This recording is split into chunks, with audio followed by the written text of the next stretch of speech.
My dream rental property turned into a nightmare, not because of the market, but because of a leaky faucet I ignored. Sounds small, right? That tiny drip, drip, drip cost me way more than just the plumber's bill. It cost me sleep, sanity, and almost made me quit investing altogether. See, I totally bought into the set it and forget it real estate fantasy.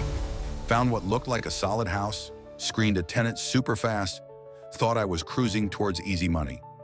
Then came the frantic call. Not even about the faucet I knew needed a simple fix, but about the ceiling collapsing in the apartment below it. Yeah, that drip wasn't so tiny after all.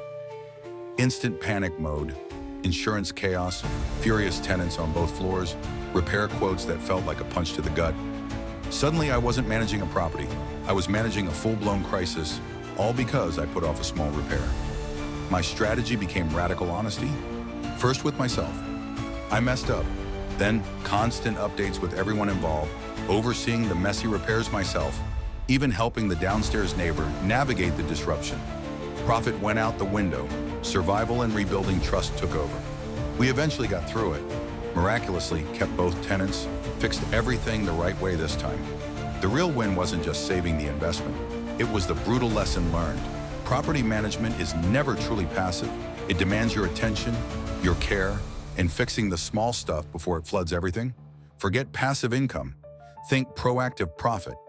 That stupid leaky faucet taught me the real grind, and the real reward isn't just owning the asset. It's actively managing it well. Don't ignore the drips in your own ventures.